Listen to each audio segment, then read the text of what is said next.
Hello and welcome to the Reverend Hunter Podcast. This is Tony Jones, the Reverend Hunter, alongside Brandon. What's up, buddy? What is happening, Tony? Not a whole lot in my I don't know, boat or whatever. What's going on with you? Are you in a boat? No, I'm not. I have no idea what I'm talking about. You're in a basement, not a boat. I'm in a basement, but I imagine it to be my boat just so I feel like I'm doing something outside. Yes, I have walked the dog. I tried to walk the dog before it hit 90 degrees. It's going to be a scorcher today. I've got to harvest some cherries off my cherry tree to make some cherry pie. Give it to my friends at Pie and Mighty Pie Shop. If you're in the Twin Cities, you have got to get a pie from Pie and Mighty. They're not even a sponsor of the show. I'm just giving them a shout out because they're amazing pies, and they're going to be having some Jones Perry cherries in their cherry pies in the next couple weeks. So I'll have to go there just because I like the name. You know what? It's not far from where you live, actually. Really? Cool. Yeah, check them out. Pie and Mighty. Yeah, I'm a fan of any business that has a pun for a name. Clever word plays are great. I'll support anybody that does that. I agree. A lot. We're gonna make zoodles tonight from zucchini. The garden. This is just garden time. You know what I'm saying? It's hot. Perfect. It rained an inch last night, so things are just popping out there. It's probably time to mow the lawn. It's a nice time to eat clean too on these hot days. You got it. That is good. It is true. Eat clean. Yeah.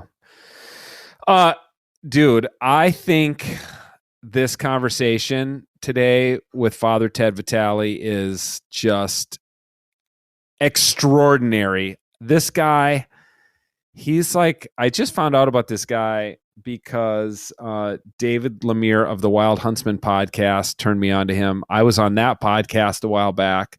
We're going to get him on our podcast, but he said, you should check out this Father Ted.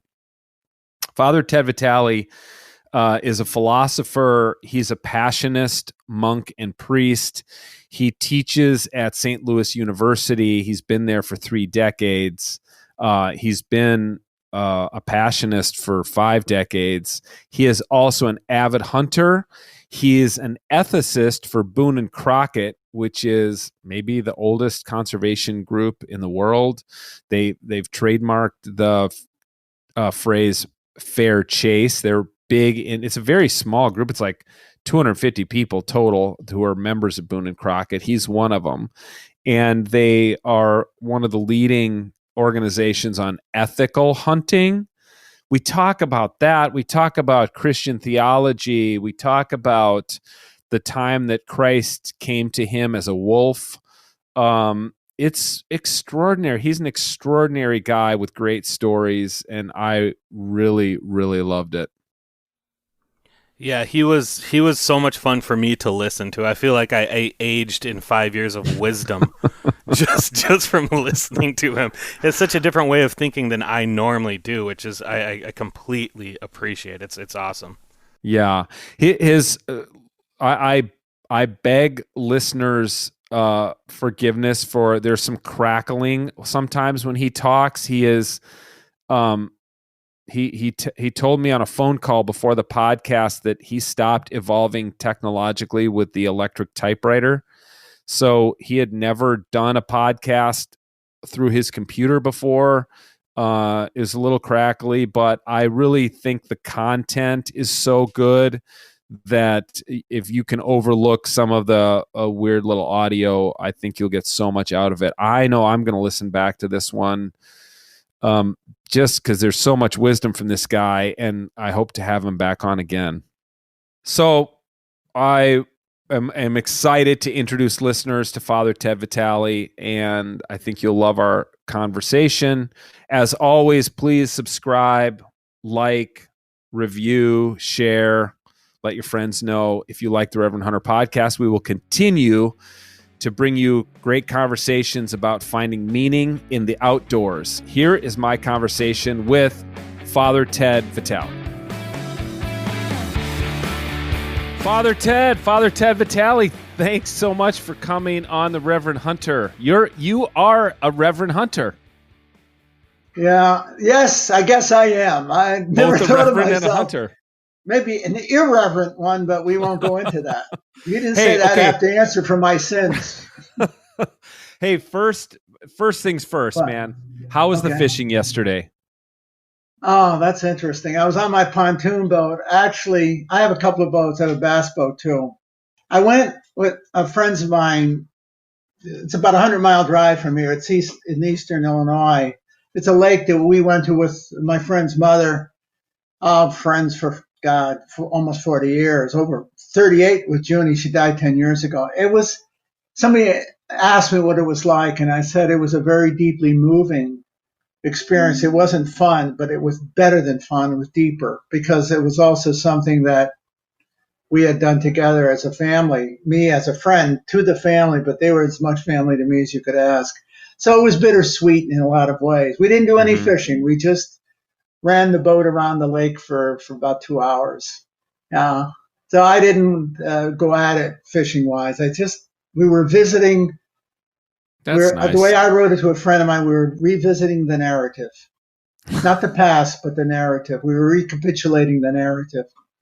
Okay. Next week, I'm going to go to Bull Shoals. That'll be fishing. Then that's all. It's 100% fishing. Bass. And what are you going to fish? Walleyes. Bass and walleyes. Nice. Yeah, mostly smallmouth. The Bull Shoals is dominated by smallmouth, not largemouth bass, which is a gamier fish. It's fun. Yeah, so I would give it the old college try. Nice. Okay, and also before we get into you, tell me about your dog. Lily, when she's walking around, when she hears this thing go on, she thinks there's somebody in the house here to play with her. Then she ignores me. She's a yellow lab, a British yellow lab, so she's small. She only weighs 65 pounds. But she's really a magnificent, beautiful animal, actually. She's my pal. I'm not a duck hunter, so that's what she's a retriever. Yeah. I didn't buy her for that. She's purebred. She's purebred too. I bought her because I wanted a pet, a friend. Okay, and she seems to like everybody more than me. But anyway, we are pals. She sleeps at the back of my bed, and sometimes she doesn't give an inch. Honestly, I probably have to kick her, get some room to stretch my legs. She's a good friend. Yeah, I'm a yellow lab guy as well. My current yellow lab is also a small one. It's a male named Crosby, and he's under 65 pounds, but he does love to retrieve, and well, especially for me, like I do a lot of pheasant hunting in South Dakota, and it's easy for labs to get overheated there in the early season, so the bigger labs overheat. That's well fast, put. So. Yeah, that's true. Well, you got a hunter paradise when you got pheasants. We don't have a pheasant here anywhere near except north of the Missouri River, and extremely limited. We used to have a lot of quail here. When I came here in '71 for grad studies, it was not uncommon to bust covey after covey of quail, whether you're hunting for them or rabbits or whatever it would be. Now, I very rarely see quail. We had ice storms in the late 70s and 80s, early 80s, and it seemed to wipe them out. I don't know. I never saw it recover. Yeah, I mean, if you ever want to get that dog out in South Dakota, man, drop me a line because I'd love to take you out there. That's a hell of a ride.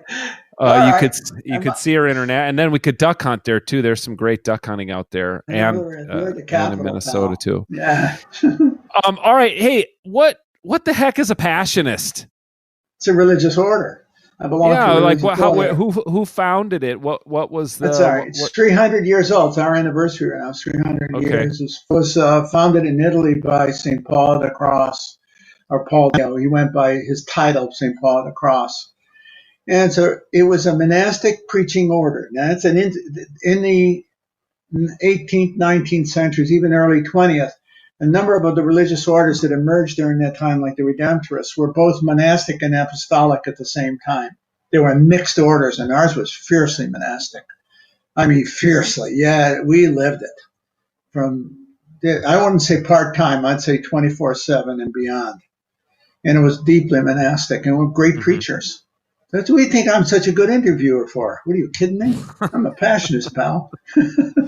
And it focuses on Good Friday. We are the center of our spirituality is the passion and death of Christ. Okay, and for me, I've never forgotten that. I mean, it's central to my thinking. So when I think of St. Paul, the letter to the Colossians, we fill up those things wanting in the suffering of Christ. I take that literally true. I take that absolutely true. Okay, I'm a passionist. I see the world through Good Friday. in the hope of Easter Sunday, but I look at it right into the eyes of Good Friday. Wouldn't you say though that like a lot of people have heard of Jesuits, Franciscans, Benedictines? You don't. I guess Passionists aren't as well known, maybe because they're a little more recent. I guess. I mean, we're not as big an outfit either. In the grand, How many are you? How many Passionists are there? Worldwide, about 1,500. Before we had 3,000 to 4,000 or 5,000, but we suffered massive attrition. My province alone, we had 650. Now we have way under 100. Okay. The only hope we have for this continent, this hemisphere, is that we are growing significantly in the Caribbean. So I see us really becoming much more centralized out of the Caribbean, principally Jamaica, Haiti, Jamaica, Mexico, elements there. Okay. I don't have a lot of hope for the North American church as being a center for us Passionists. We might be. We still have retreat houses, and we're very good at retreats and missions, parish missions. But I don't know. I've been on my own in the sense that because I live a professional life, I've been outside the immediacy of the community. Of course, I'm still a Passionist, still a priest, and all of that. Okay, so canonically, I'm still as I ever was. Yeah. But I haven't lived in community in 31 years. I've been on my own, living in an apartment, in a condo. Okay, because I teach at SLU. And do you have to kind of get? Back in the day, you went to get a PhD in philosophy. Did you have to get permission? Oh, sure. From your order to pursue that? Because And Passionists, as you say, are preachers. I think when people think of Catholic scholars, maybe Jesuits come to mind at first. So was yours a little bit unconventional of a path for a Passionist? Not if you were there at the time. And when they assigned me in 1971, it was because we taught within our own monasteries, our own students, okay? So we taught all the way from college through ordination, so roughly 10 years. And so we had philosophy. We majored in philosophy, and it was in our Jamaica monastery. Well, so I was being trained to go back into the Jamaica, Long Island, New York City, okay, to teach philosophy to our Passionist students as they were coming through the system. But in 1975, they closed our Passionist monastery school. I think they saw that it was, I don't know why, the numbers weren't there, and we switched to St. John's University. So any students we had were going to study at St. John's. And so at that time, in a sense, I was a man with a profession acquiring a degree that wasn't going to be used. And at that time, the consultor, the provincial consultant, number 2 man in the outfit in the Eastern Province, my province, his name was Norbert Dorsey, became Bishop of Orlando eventually. But at that time, he was a consultant. And he said to me, Ted, go out and find a job for yourself. They never did that in the past. So I did, and I went to Bellarmine College in Louisville. We had a monastery across the street, and I lived in our monastery. This was from 1976. And now, were you teaching a generalist philosophy, like philosophy to undergrad? So you cover everything from Plato to postmodernism. Yes, exactly. Yeah, in fact, really postmodern because I'm a Whitehead scholar. Yeah, very much. Oh, so. No kidding. Yeah, that's what I did my stuff on. Hartshorn. Whitehead. I wrote my dissertation on Hartshorn. Oh my gosh, so, I've got so many friends who've come out of Claremont and are just crazy about Whitehead, and I've Cobb and Darrell spoken with John Cobb many times. David Ray Griffith. Yeah, sure. Okay. Yeah. Well, so that's how I did. And I came back here in '89 to chair the philosophy department. So I had key moves in that period. Okay. Those were key. So moves. You got your PhD at St. Louis. Tell me this: is that a Jesuit school, St. Louis? Yes, it University? Is. Yeah, it's a Jesuit college. A Jesuit but they university. accepted you. Yes, they accepted me to study there, and then they called me back to in a sense, to rebuild the department because most of the Catholic schools took a shellacking. Boy, I'm dropping all this stuff out of my ears. Wait a minute, 1 second. They took a shellacking. They took a shellacking in the late 70s and 80s because as there were more and more They were losing. They didn't have the Jesuits to take over again. So we may have had 30 or 40 or 50 Jesuits teaching at SLU. When I was there as a student, there wasn't 10 left. What I think, because just a natural attrition, okay? Yeah. And so it was a significant change taking place, and many of the schools were going broke during that time. They couldn't afford it. They were used to having religious order people teaching. Well, by the mid 80s and the late 80s began to recover. They began to build their endowments, and I was part of the recovery. And so I was brought back to rebuild the department, and that's what I did. Chair 28 years. I think I hold the record. Yeah, I'm sure actually I do. Yeah, so that was my career. Okay, little bit off topic, but Sure. Vatican II, good or bad for the Catholic Church? Well, that's a great question. I believe I believe any council is the spirit is motivated and governed by the Holy Spirit. I believe that, okay? Mm-hmm. But I think it had a huge negative effect in the beginning. I believe in the Second Vatican Council very strongly. I'm grateful for it, but it was traumatic for me personally. Okay? How so? How so? Because when you critique the cult, the systems of belief, the pieties, the systems of the belief, the liturgies, etc. When you start tapping with that, you're tapping with the narrative.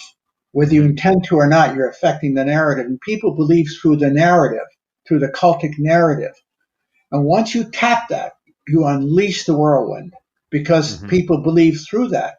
So when I joined the order in '59, okay, we were in the very deeply Latin cultic church. I use cult in the sense of being sacraments, worship. Yeah. Okay, Mm-hmm.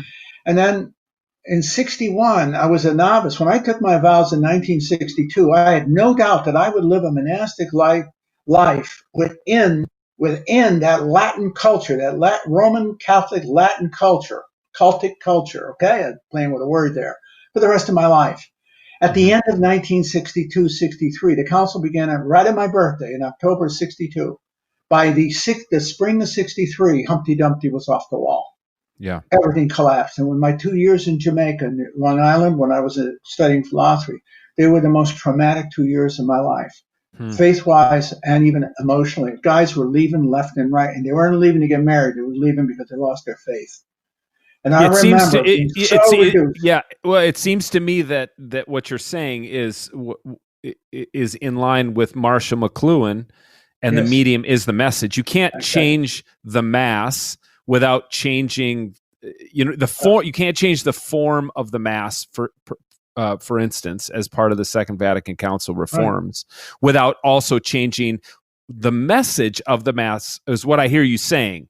Yes, but what happened was, to the benefit of that, was I think our theological insight, and it takes roughly 100 years to recoup and to reform, not to go backwards. You can't write the history book backwards. You have to move forward. Okay, you can't put new wine in old wineskins. That's the gospel this morning. Yeah. Actually. Okay, in Matthew. Okay, you can't do that. And I'm glad, because it was liberating in the best sense of the word. What happened, the Vatican Council did what John the 23rd wanted it to do. It globalized Catholicism. It globalized us. And so that meant we were not going to impose a Latin culture on the rest of the world.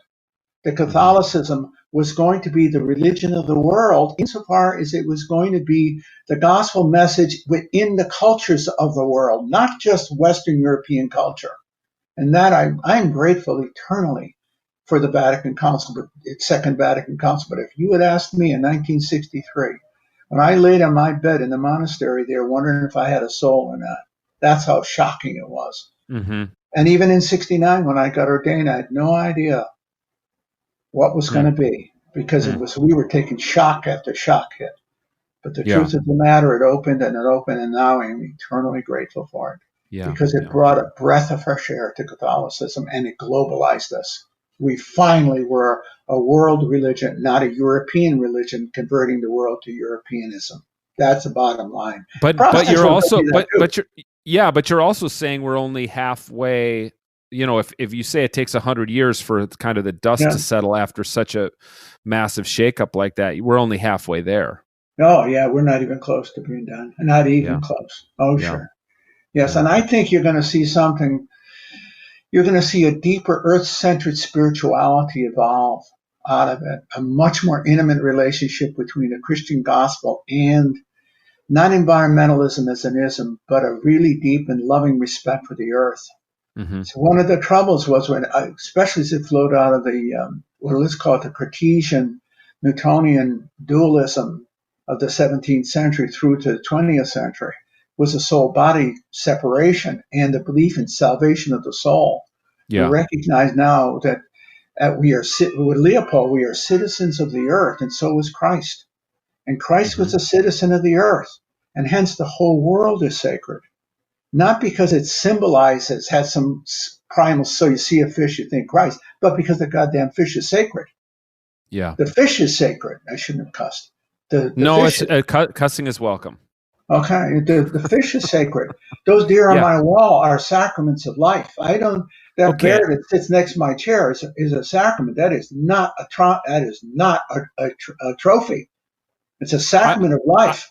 I want to talk to you about this. I mean, there's so many things I want to talk to you about. Let's go down this path for a second, this incarnational path, because it seems to me theologically that there are several paradoxes within Christianity that we're asked to hold kind of, competing truths that would otherwise outside of the Christian mystical framework would seem mutually exclusive, the Trinity, for instance. But let's just take the humanity and divinity of Jesus Christ. Okay.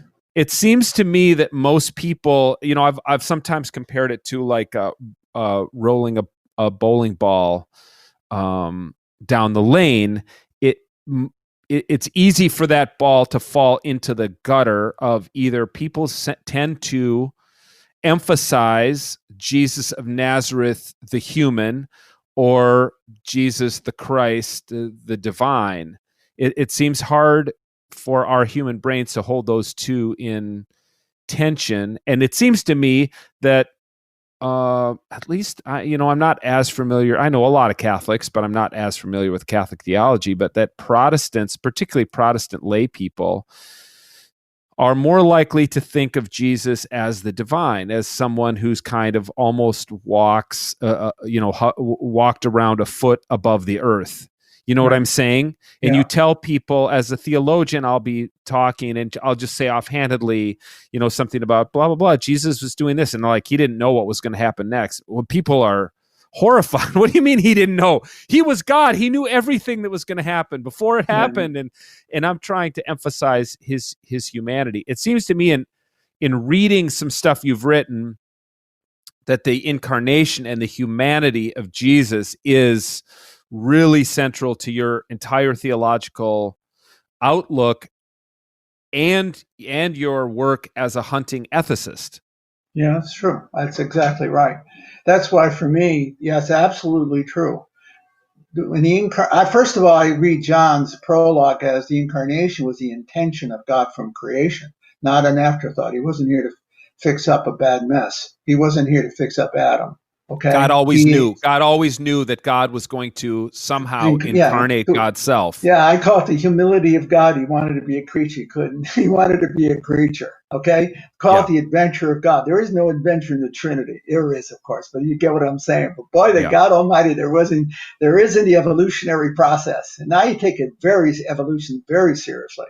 Yeah. Not as a fixed plan, but as a great, great narrative of accident, mystery, grace, etc., and culminating in the incarnation. And the incarnation culminates on Good Friday, when Christ enters into the death experience. And I take that very, very seriously. I'm a Passionist, and I look at everything in that way. So the incarnation sacralizes the great story of evolution and creation. So I take it very seriously. The problem, I maybe give you 2 cents worth. Maybe I'm absolutely out of line, but I just tell you, Protestantism emerged in the post-Renaissance Enlightenment period, and there was a fierce separation between mind and body, and therefore God and creatures. Well, I'll give you one more, and it's the biggest problem we have in the environmental movement, is that the world from the 17th century on was Newtonian, or from Galileo into Newtonian, and that's the world is a machine, okay? Mechanized machine. We didn't know what to do with the human body because we thought it was a machine, so you got to get that soul out of there. Yeah. But if you see it organically and not mechanistically, which is the postmodern period, okay? Hence Whitehead, Hartshorne, but I think Aquinas in the Middle Ages. Sure. The incarnation, put it this way, then the human body relationship is intimate. You can't have a human soul without the human body, the body without the soul, the mind and the heart go together. Hence, even the incarnation. God is immanent in creation. God is immanent in Christ. It is only one person there. It's Christ, the human divine being. And therefore, God engages the universe from within as a member of it. Mm-hmm. He makes holy the whole great story of creation, evolution, and redemption. There is one great event. The way I look at it, God is present in the world as both creator and redeemer. So the world is sacred. It's not because he made it, it's because he redeemed it and joined it to redeem it. As in the sense of giving it a deeper, holier purpose. I'm not saying that well. So a hunter engages in the sacred. The Native Americans knew all that stuff. Read Black Elk. Read Black Elk. And the guy turns out to be Black Elk, as you know who he is, the Lakota Sioux shaman. Yes, of course. Yeah. He becomes a Catholic and he becomes a deacon. Right. He had 400 converts. Bishop Barron wants to canonize him. I would canonize him before some of my fellow paisans in Italy. Hell bells. Give me a shot at somebody who really loved the earth, okay? Not just pasta and meatballs, okay? I'm just telling you, okay? That's what we need, that earth spirituality, and that is what Vatican II gives us as your shot at that incarnational spirituality. Not taking from the divine, it's enriching the vision of the divine immanence as both creator and redeemer in the person of Christ. He changes everything because he makes what is good holy. He takes the good of the universe and he makes it holy by his own enfleshment. And death and resurrection, he even transforms death. Death from an emptiness and a horror turns into the vehicle of redemption. We fill up those things wanting in the suffering of Christ. That's God, what a corporate vision of reality. Holy moly, Andy. Huh? Yeah. No, I think you and I think you and I are on the same page. I wonder though, how does that inform your hunting life? This idea, how does it make you a more sensitive, compassionate hunter? Because I'm guessing you're similar to me. I both as somebody with a PhD in theology and somebody who's a clergy person, I often joke, you just don't find many people like me in a duck blind. I just don't. I'm sure you've been in the same. How many other of your Passionist brothers are active hunters? Not one that I know of. Okay. So you're in an extreme minority, which must mean that a lot of times you end up being an apologist in your circles for, your favorite avocation, which is hunting. So how do you defend that and justify that to your skeptical peers? Well, let me say this. I don't run into skeptical peers. It's just people who don't have the same experience. But I've never been criticized for it, not with any order, nor within the priesthood. Huh. I'll say there's a big difference between the East Coast, Northeast, where I'm from, and the Midwest. The difference is, in my opinion, okay, my experience, all right, the Northeast is intensely urban. And the corridor between Boston and Washington, intensely urbanized. I remember taking a train from New Haven to D.C. for an APA meeting, and it took us all the way to Delaware before we were out of the city. Okay, That's the Northeast experience. Out here in the Midwest, you're 5 minutes from the woods. That's right, and that's true of I noticed the priests that I knew here all had a familiarity with farming, the woods. They didn't come out of this intensive urbanized existence. St. Louis is a city bordered by a vast amount of land. Mhm. I drove out to Forbes Lake, which is on eastern Illinois, okay, where I had my pontoon boat dock.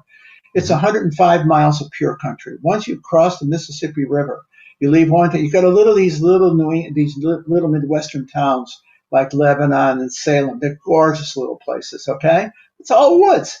It's all trees. It's all land, farm after farm after farm, cornfields. Yep. When I drive up to Wisconsin to visit my friends up there, hell's bells. You take 55 north and then 39. You don't see a town. I want you through Springfield, which takes 11 and three-thirds of a second, okay? You got nothing but wilderness. So, or not wilderness, farm, not wilderness. Wisconsin is woodier, but boy, Illinois, and that's an openness. It's the vastness of the land. I argue that that's the American experience. Yeah. Is that once you finally turn your back on the East and turn west, you feel the experience of open freedom. It's the freedom of the land. Okay? That's why you got guys out here that don't have that urbanized ethos built into them. There's a difference, and I love the difference so much that I could never return to live in the Northeast. You don't miss it because you grew up in New Haven, Connecticut, Right, which is a right. very urbanized place. That's all it is. You know, we had woods. You know, my dad and I and my brother used to go rabbit hunting, squirrel hunting, just north of us. Okay, Northford. But that we used to joke about it. Small game hunting was squirrels, big game hunting was rabbits, and I mean that. And occasionally we shoot a pheasant or partridge, you know. But it was out here that I really discovered. Well, I learned it a little bit in Maryland. Maryland is very much not part of that corridor. Okay, there's a real wild tradition, hunting tradition in Maryland. But when I came out here in 1971, I saw what it's like, and I could never live like that again. Kentucky's the same way. Yeah. Just wide open. You know, it's the land. The land is there, and so is the wildness of the land. And what kind of hunting do you do now? Like, what is, since you've been back to St. Louis these last about 3 decades? Yeah. What's been your main type of hunting? Just primarily deer hunting. I used to do a lot of rabbit and squirrel hunting a lot, but I haven't done it. I don't know why. It just fell off. Yeah. And the deer hunting, I'm still intense. I go out the whole weekend, and then I'll race out in the evenings. And I hunt 30 miles from here, so I can get out in the afternoons, and I'll go up my tree stand. And then the following Saturday, I usually hunt almost every day. Not quite. Yeah. Out of a 10-day hunt, I probably hunt fully 5 of those days and partly a couple more. But as I've gotten older, and remember we talked before we got on the podcast, the motivation for me has diminished, I have to say. And so I don't have a sufficient reason to take the life of the animal. I'm still going to hunt, but I may not shoot. Okay. I want to home in on that phrase you just used, because it seems important in your ethics and your morality of hunting, a sufficient reason to take the animal. Can you unpack that for me a little bit? Well, the metaphysics is simple, okay? The metaphysics is this: the living animal is a good thing, and his or her life is a good thing.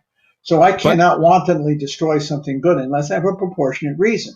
When you say good, when you say, sorry to interrupt, because I think this is also, when you say good, you mean it in a almost like a philosophical, like an Aristotelian sense of good, right? It's intrinsically good. It's better. Yeah, it's a good thing. It's a good thing to be. It's a good thing to be alive. It's a good thing to be free to in a sense in the naturalness of the environment. To be a deer in a forest. It is a good thing to be a deer in a woods. But the deer does not have rights.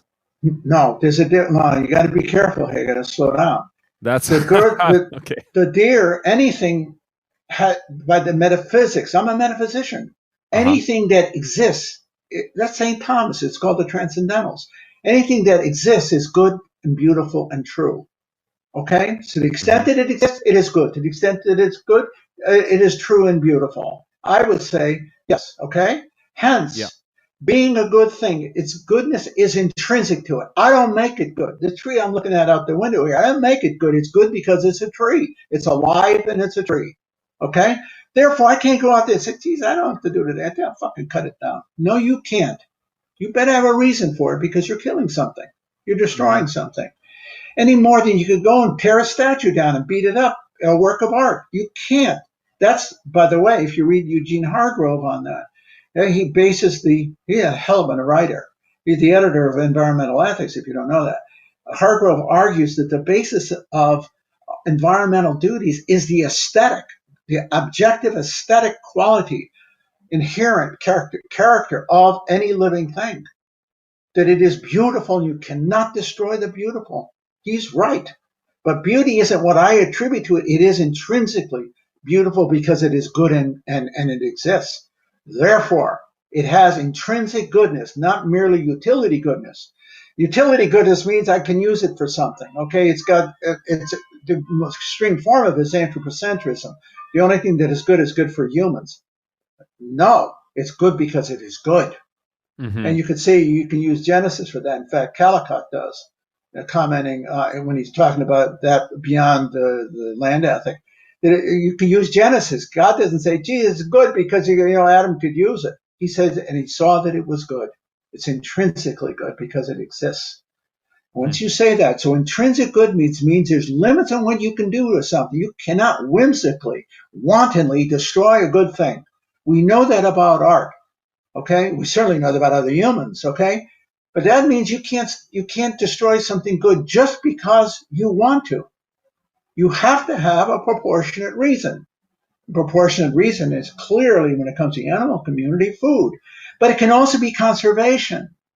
Mm-hmm. Okay, the need. Let's say we, especially in conservation, not preservation, but conservation, we may need to trim herds. We may need to govern carefully, humbly, predatory activities, such as wolves and bears. We may have to. We've been excessive on that regard in the past, meaning we've overdone it. We may need to manage by killing. Okay? What has Whitehead said? Something to the effect, killing is life-sustaining. Okay? Mm-hmm. And the natural community is a community of life and death. And with the human community, given our huge imprint and the overall eco impact we have to manage it. That's called conservation. Yeah. It doesn't take away its intrinsic goodness, but it also recognizes that even though something is intrinsically good, it doesn't have an absolute value such that it cannot be taken for sufficient reason.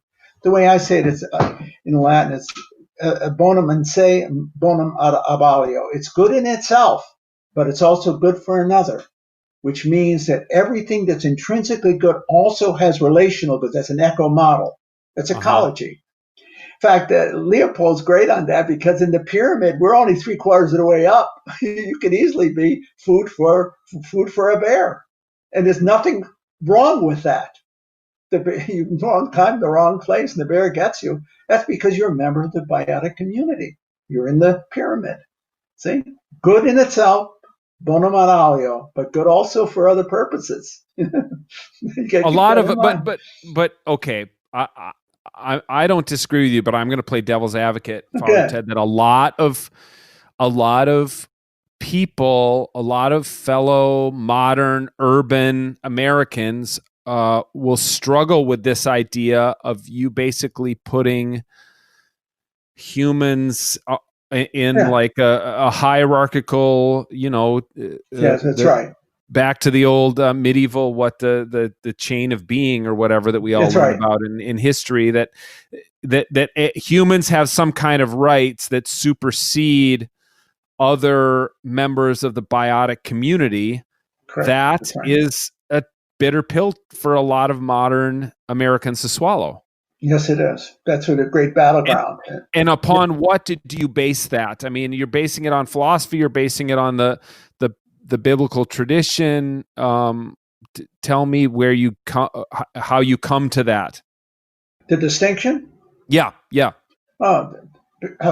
Minimally philosophically, because we're the only entity, biological entity, the only thing we know of other than angels, and we don't know that. Okay, that is a matter of faith. Okay, Mm-hmm. But in the living biotic community, okay, we're the only ones that appear to have reflective knowledge. It generates the ought to do this, ought not to do that, and we're able to raise it to the moral level of universal principles. Kant is right about that, but so is Aquinas, and you can go all the way back to Aristotle.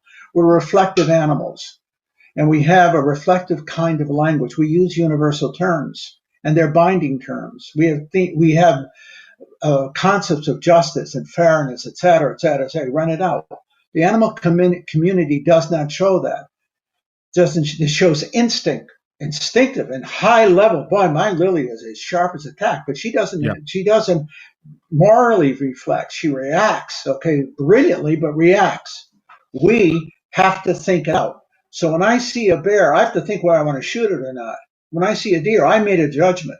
Okay, the animal doesn't. The animal acts on its instinct, so it's going to act efficiently on its instincts. I don't.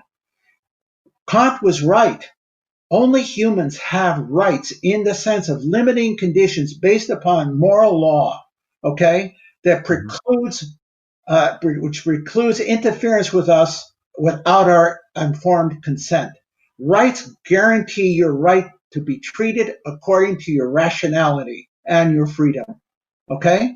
And therefore, to you deal with me, you have to deal with me as a rational, free being. That's what a right is. That is not the same as an intrinsically good thing. It presupposes it in the human and goes beyond it. In everything else, we can at least argue for intrinsic goods. There may be some species, higher species, that have reflective intelligence that would accord rights. I wonder about whales sometimes. Some of the higher ape species or subspecies. I don't know. But I'm not going to attribute rights to anything other than human, because the only animal that I know of and that the human race seems to know of is humans who can make and act on moral law. That's Kant. He was right. It's also the great the tradition of the Middle Ages and the rest.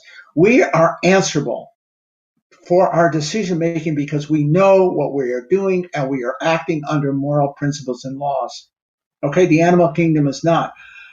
If it is, it's really remote from us to understand it. On the other hand, that doesn't give us a right to exploit them, to harm them, to inflict pain on them, or to take their lives wantonly, because their lives, they are good in themselves.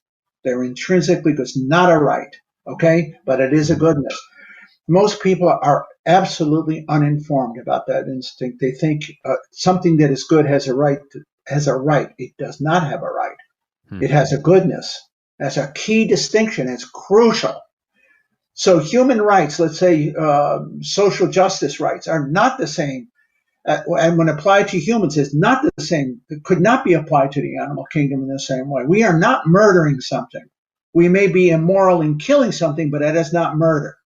See what I'm saying? Murder means I've taken the life unjustly of an animal, namely a human animal, had a right not to have it taken. A right. Okay? When I shoot a deer wantonly, I'm not violating his rights, but I am destroying his goodness. And therefore, I have to give it a sufficient reason for it. If I don't, I've done an immoral thing. Not because I violated his rights, because I destroyed a good thing. That's what holds me back now. I don't have enough reason to squeeze the trigger because I don't have a sufficient reason to take the life of that animal. When I saw that life go out of his eyes, that last deer I took, I said, I can't do this anymore. I don't have a good enough reason. Okay, and yet you still hunt. Yep, because I want to engage in the intimacy of the predator-prey relationship. And you still have a gun when you go in. Sure. Okay, but you don't. Do you think that maybe this fall, when you're in the tree stand, that you will pull the trigger? Like, will something? Yeah, that's a good question. Something change? Will you say, I need the meat, or now the deer herd in this area? That won't be the reason. That wouldn't be a sufficient reason because you don't need the meat, because you can always buy meat. And the conservation issue is not significant enough. Because why? Because taking one deer out of the herd doesn't cull it enough to make a significant difference? No, it's not. But I can give you my reason. Let me give you my reason. Yeah, let's hear it. I'll give you my reason. Just going to sound tricky. I'm going to call on a lot of experience now, okay? Okay. There is an intimacy between the animal whose life you take and your life and you, okay? And I'll show it to you.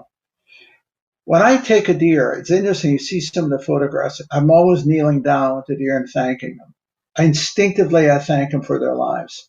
Mm-hmm. And there's a reason for it.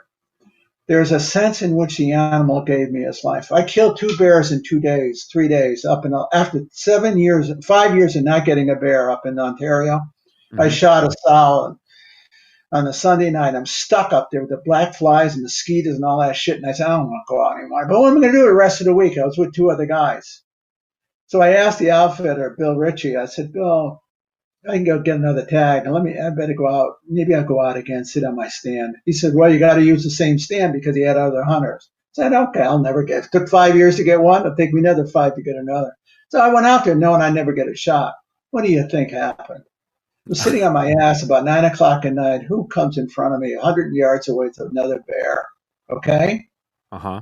Gotta be kidding. It's all legal. Okay? I got the tag. He went in and out, in and out, in and out of the bush. Okay? In a sense, he was way away from me. He knew I was there. He got a nose full of me. I might guess he was behind me, and he circled me.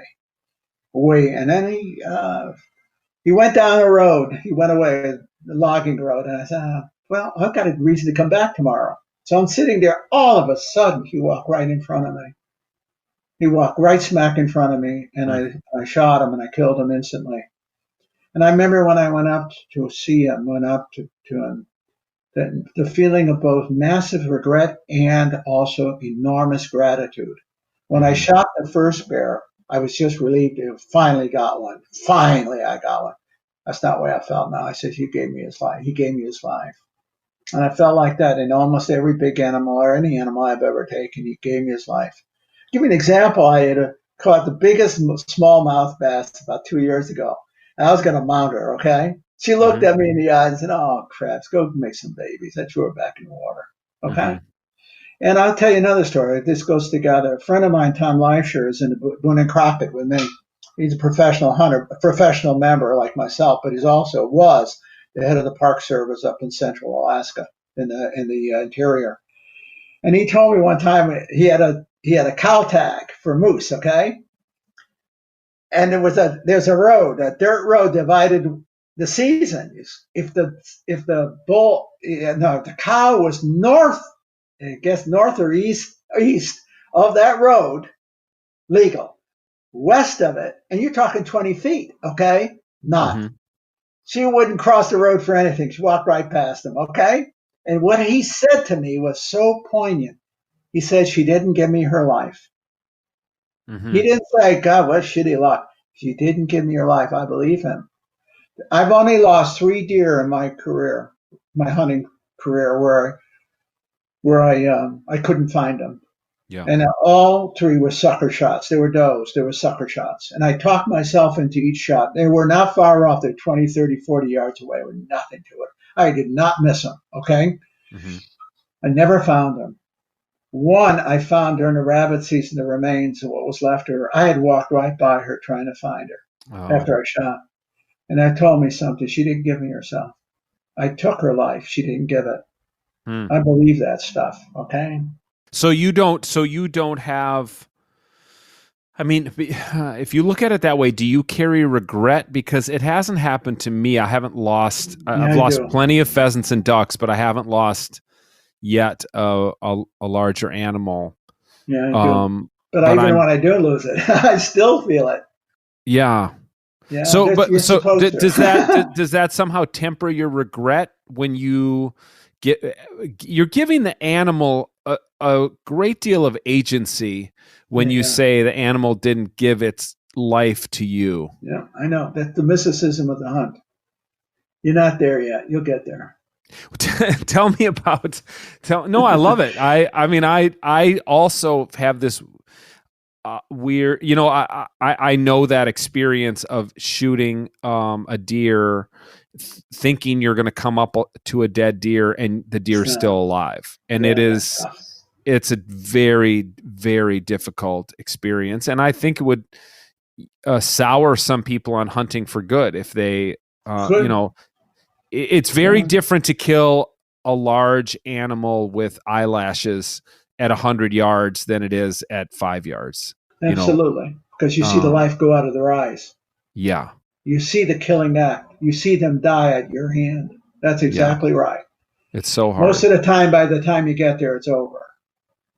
But no, because a good shot is roughly it's 8 seconds. If you shoot them in the lungs, that's why you always aim for the lungs. Right. It's the most painless, quickest death of all, because he stops breathing. He just lays down and dies.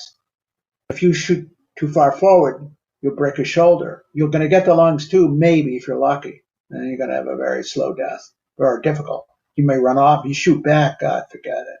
You shoot him in the stomach, he won't die for hours. Yeah. You'll never find him. Never. That's waste. This conversation we're having now ties in with your work as an ethicist for Boone and Crockett. I know that they, well over 100 years ago, trademarked the phrase "fair chase," but I think from what I've read again of yours that you think that phrase "fair chase" is often misunderstood. So can you help us better understand it? Yeah, it goes back to what you said before, or raised the issue of rights, okay? Fair chase is often stated, I try like hell to fight it because it's a disastrous mistake to make. And that is to think you have to treat the animal fairly. In other words, give them a chance, okay? And so they'll say, did you give the animal sufficient chance to get away, escape? Yes, it's something in the Boone and Crockett. I've looked it up because something in the Boone and Crockett definition says something about providing the animal a viable means of escape. Correct. That's right. In other words, like no high fence, right. Texas hunting ranches, something like that. Right. I'm very opposed to hunting ranches. I did one once. In southern Tennessee, I hunted boar. I would never do it again. Okay, but. No, I am very opposed to it. So is Boone and Crockett. Now, Boone and Crockett's opposed to it for a number of reasons, some of them being inbreeding and the danger of inbreeding and all the rest, and then bringing in exotics. God, you want me to fight something? I'm fighting the exotics because you are really playing with fire.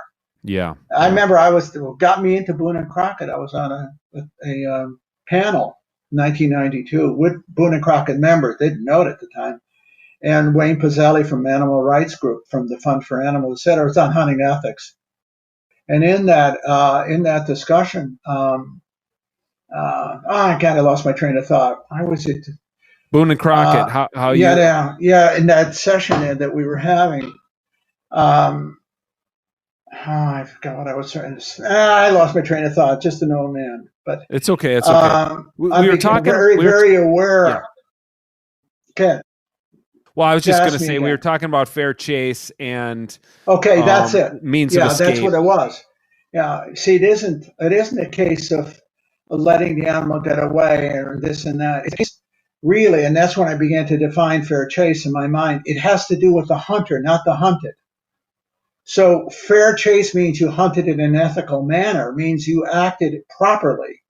Mm-hmm. And that entails massively in two things. One, it's legal what you're doing. And second, it is for the good of for minimally good for conservation. You are not doing harm to the animal community as such. So fair chase has to do with human excellence, human moral excellence. Okay? Mm-hmm. It has not to do with whether the animal has rights or not. If you have animal rights, that's what happened in that session. And if you argue animal rights, then the Wayne Pizzellis of this world, the people with animal rights, eat you for breakfast and crap you out for lunch because you gave away the argument. Yeah. So I'm never going to tell you that it's a matter of rights. It is not. Fair chase has to do with the moral character of the hunter, and therefore the hunter must enter the hunting predator-prey relationship honestly, not canned. That's why I'm so opposed to canned hunting. Because that's not hunting. I know what it was. The guy, I think it was Pizzelli, or else it was somebody from Animal Rights Group, said what they showed a film and showed some guy, namely this guy being in Texas, on a game ranch shooting a tiger. Okay, right. Shooting a freaking tiger. Guy's there in his sport clothes, goes in, walks up, shoots a tiger. Tiger's under a tree or something. All right, Probably came from a zoo. All right, probably an old tiger. And the guy said, "What did you think of that?" I said, "Nothing. It's not hunting." And he said to me, why isn't that hunting? I said, there's no relationship between the hunter, the hunted, and the land. There has to be a continuity between the animal and the land meaning the Aldo Leopold sense. I didn't even know who Aldo Leopold was then, but I knew that wasn't hunting. Hunting, you engaged in the continuum of life and death within the land as such, where the animal is indigenous. If you said to me, you're going to give me a free hunt, we're going to go hunt an elephant in New York and Texas, I said, why do I want? Are you going to turn me into a killer? That's all I'd be, is a killer. I'm not a hunter. Okay, I feel the same about that, but let me throw an ethical. You're an ethicist. I'm going to throw an ethical hunting situation at you. This is, I think, for me, more of a gray area than the high fence ranch full of exotics in Texas. But let's say it's a hunting preserve, a game. What we call, I think most other places call it a hunting preserve. We call it a game farm here in Minnesota. So we go out, they raise pheasants and chuckers in a pen, and then they put them out. They release them. They release them, right? And then you go out, and here's my justification for that. And you tell me ethically. So I'm saying I will go out there once or twice in August to get my dog on live birds so that I will have less waste. I will lose less birds during duck and pheasant season when I'm hunting wild animals. Am I rationalizing an unethical behavior by saying I'm doing this to train my dog? Because I'm not really in a relationship with the land like you're suggesting, and these animals aren't wild. I mean, a pen raised pheasant, biologically is the same as a wild pheasant, but it does not act the same as a wild pheasant. No, it doesn't. But it gets my dog on birds. It gets him on the scent. It gets him kind of in shape for the hunting season. I think, in my opinion, okay. Yeah, tell me it's unethical. No, if it is, no, I want you to tell me. I want you to tell me. No, because you have a sufficient reason. Your long-term reason is not only the honing of the dog, and you can't do it any other way. Okay? And it also means you will have you're not going to have as big a negative impact on the wild community that you would have had if your dog is out of shape or is not capable. So the very justification of hunting wild birds with dogs warrants the proper preparation. I'm going to give you another issue, okay? Not quite the same, but you have an obligation to prepare for the hunt. Yes. Okay? You have an obligation because you can't wantonly kill. All right? I would say, they take a deer hunter. You better be ready to handle a rifle. If you're not ready to handle a rifle, you have no business going out there, because what are you going to do? You're going to wound them. Now, does that mean, can you practice on live animals? No, you can't. But there is at least this analogy. You have to be prepared. When you have a dog, you have to keep that dog sharp. I had an English setter back in the late 70s, early 80s in Louisville, and I did not have her on enough birds, okay? And I ruined her. Peggy was one hell of a dog. I ruined her. She needed work. What I should have done was go to game farms and work her, so that she would be efficient, okay? Because it's not a machine. You've got to get her on top of her game, okay? So that you don't have waste, or else you're going to have waste. She's not going to find the birds that you knocked down. She's not going to find them. No, we've all hunted over shitty dogs before. That's right. It's a terrible experience. Yeah. Well, let me go one further. If you were to go to game farms and that's all you did, then I'd say it's wrong. Okay. You just wanted to kill. You're just looking at fun. I have a lot of problem with European hunting for that reason. It's a sport. The driven hunts, they call them. Yeah. Yeah, but even to me that it's just a sport, and that's another word. I never call hunting a sport. It's not a sport. Football is a sport. Interesting. See, sport requires parity of competitors. That's not what we're dealing with here. Which gets back to the I think maybe not from when it was first used, this fair chase, but when you hear nowadays, you hear fair chase, a lot of people are going to think, oh, it's like a sport. You want it to be fair. You want both, both football teams have 11 players on the field. That makes it fair. Right. That's why I reject that. That's exactly because why I reject the animal doesn't have a firearm. The animal is not. You're the predator. It's a predator-prey relationship is at its essence not a fair relationship. It's not it's not. at least not a relationship between equals. No, it's not. And then that's exactly correct. It's not fair in that competitive sense. I think I learned that as much from the wolf that I encountered, but also an experience. Well, I want you to talk about that wolf. I don't want you to skip over that wolf. Tell me about that wolf you encountered, because I was hunting. You've referred to it as an epiphany, which is also a word I'd like you to unpack, because it's not a word that maybe everyone is familiar with. Well, I was hunting in Ontario in 1987. It was a memorial hunt for Bill Ritchie, who had died in the fall, in November 4th, 86. So he was my outfitter guide, okay? And his son, Lark, who was a superb outfitter, hunter, guide and hunter himself, okay? In his own right, he was having a memorial hunt for his father. And it was the Sunday night, so it was the opening night of the hunt. It was raining. You had to see this thing. Edgar Allan Poe couldn't write anything better than this. And it was a hunker down deep in the Ontario forest. I mean, we were deep. And I'm off a logging road. And in front of me, about 40 yards away, 35 yards away, was the bait to draw the bear in. That's how you hunt them in Ontario. You don't hunt them with dogs, you hunt them with bait. If you think it's easy, it took 5 years for me to get a bear. So it isn't that easy. You got to be patient. It makes deer hunting look easy, trust me. Okay? Any case, that night, I swear as God is my judge, I had my poncho, my rifle was under my poncho. I knew something was behind me, and I knew that bears would sometimes get a nose for you, check you out, might come into blind with you. Not going to bite you, just to know what the hell you are, and then go to the bait. Now, if there was a bear, I'm not going to move. I want him to go to the bait, then I get a shot.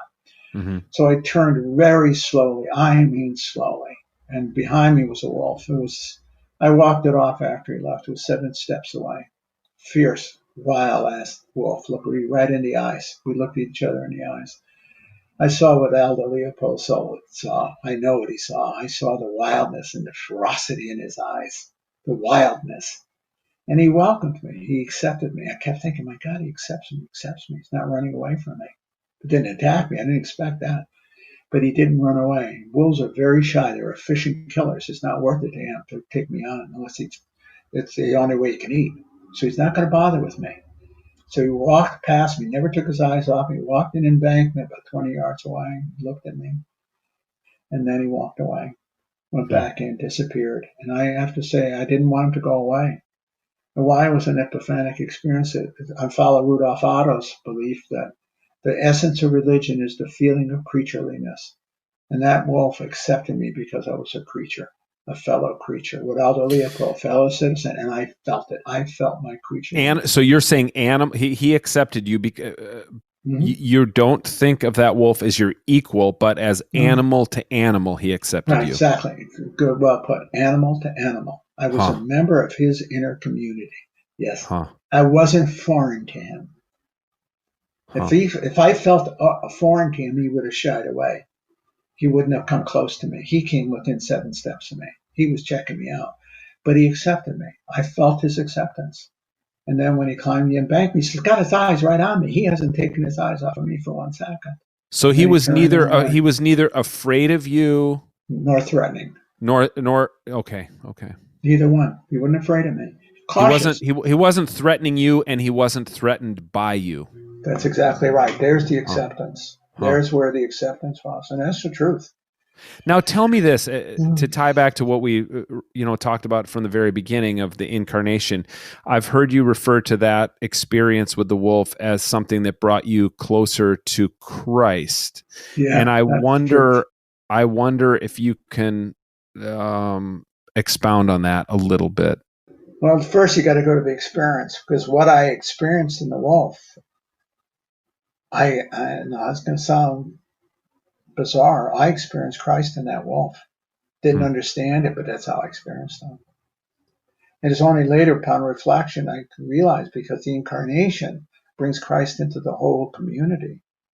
See, the incarnation makes Christ Leopold, makes him a citizen of the earth. And in that sense, you're going to find Christ, the redemptive Christ, in everything that exists. I gave a retreat to nuns one time, Passionist nuns, and I mentioned the story that I felt cried. They never invited me back. They said I was crazy. Well, maybe I am, but that's how I experienced it. And laughingly, I said, I think that was Bill Wolf. That was Bill Ritchie visiting me. Somebody from Ontario wrote and said, Bill Ritchie ever came to visit you, he'd come as a wolf. That was interesting. It's just the mind. I felt the immanence of God in that. I felt the immanence of God in the wolf. I'm not a pantheist at all. I'm not a pantheist, but I'm also not. I'm not an 18th century Enlightenment philosopher either. I'm not Kant. I'm not separating the two worlds. Right. I'm an incarnationalist, and so God's going to reveal Himself. God reveals Himself with the glories of the earth, and also the glories of the wild kingdom in the ferocity of His eyes. That wolf, to me, His acceptance of me was as incarnational as anything I ever experienced. I would rate that as one of the deepest religious experiences of my life. It was that moment because I felt my creatureliness. I know what I know what Leopold meant, and I also know what Otto meant. When I read Rudolf Otto, I know what he's saying, what creatureliness is. Not a sense of dependence. That's Schleiermacher, but it's be deeper. It presumes some of that, but it goes way deeper. It's the feeling of your creatureliness. And there's nothing like the wild kingdom to teach you your creatureliness.